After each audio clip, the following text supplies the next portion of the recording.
Research focuses on developing a brain-machine interface, a technology that marks the beginning of a new type of human, the cyborg or human robot.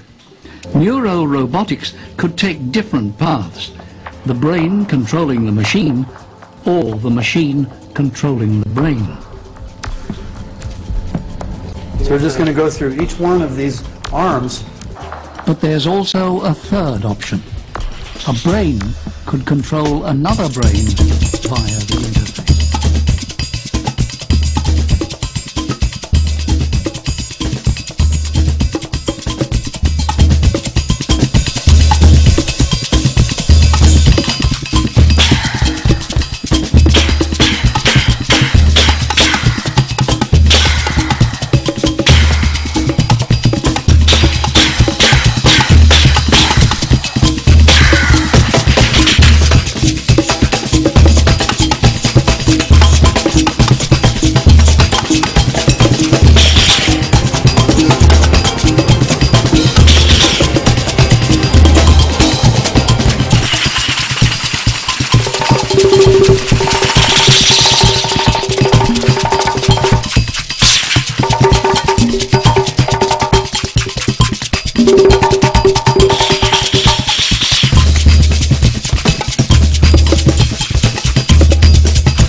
The year is 2017.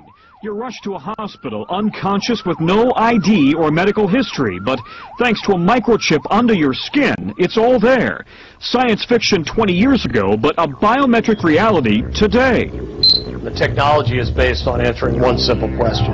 Am I who I say I am?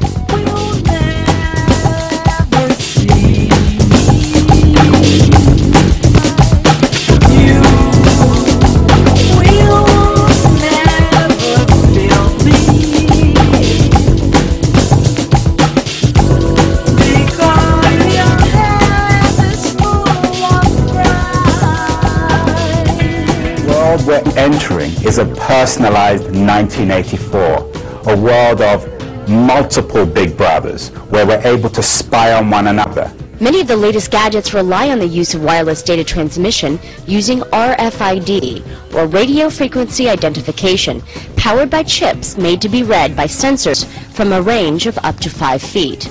Asia has been leading the charge. Commuters in Japan can pay for mass transit and other items with their RFID-equipped cell phones. And similar programs have recently arrived in Europe.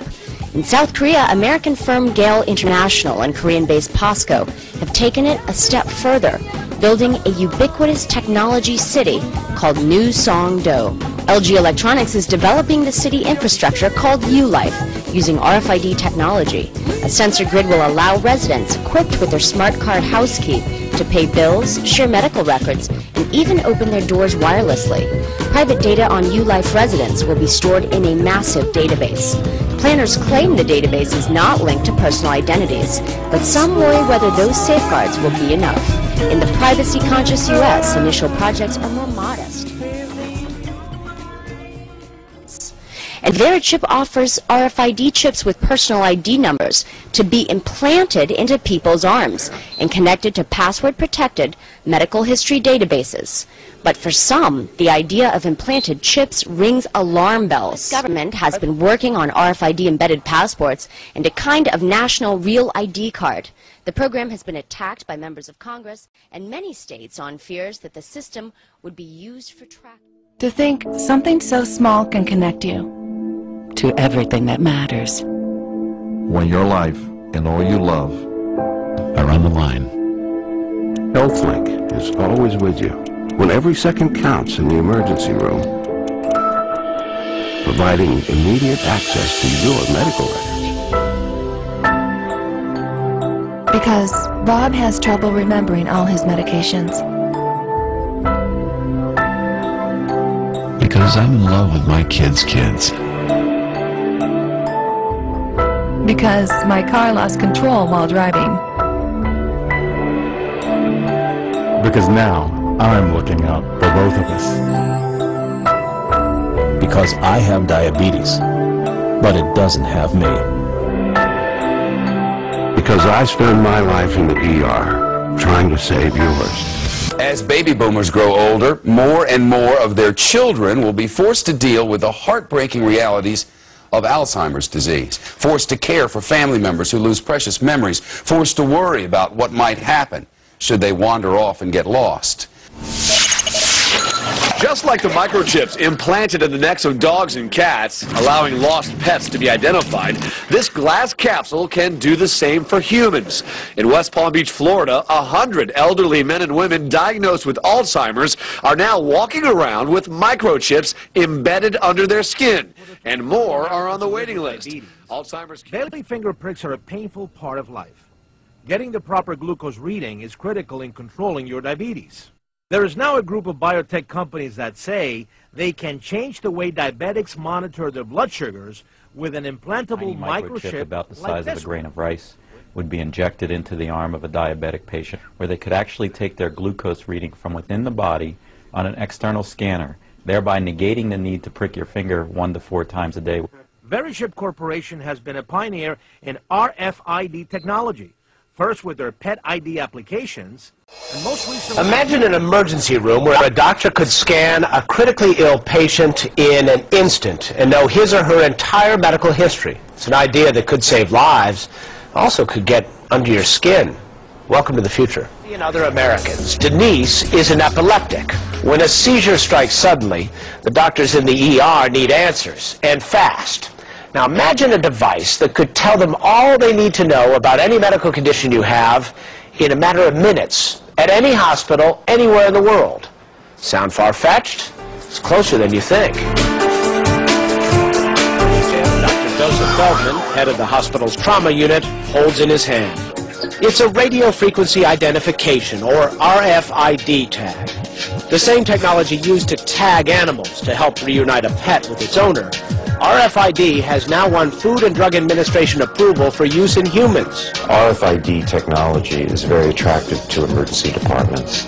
It enables people to quickly identify not only who the person is, current military officials but won't comment on that, Wolf. Yeah, what about the cost, Brian? Is that at all a consideration? It's a big consideration. Just about every former officer I spoke with says the cost of outfitting each combat troop with a tracking device is one of the main reasons they don't have them right now. So I believe that every service member should have them. Some don't because of the risks we talk about, but others say if they can deal with the cost and pay for all of this, it is worth it not only to track missing troops, the trouble with tracking sex offenders has put a controversial plan before state lawmakers. Instead of GPS bracelets, convicts would be forced to have a device implanted.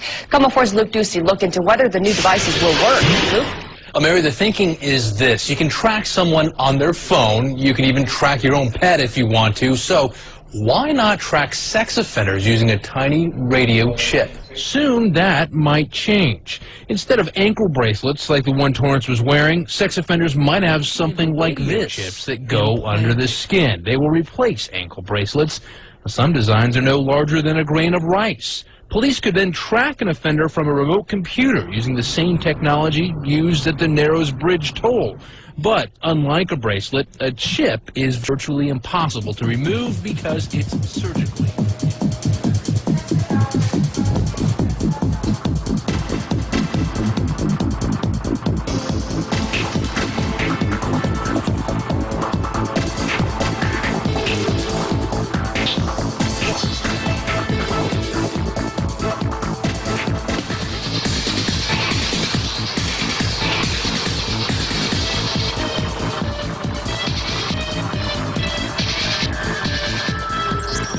Excuse me, sir.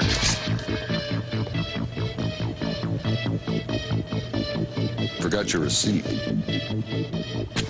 Checkout lines. Who needs them? Have a nice day.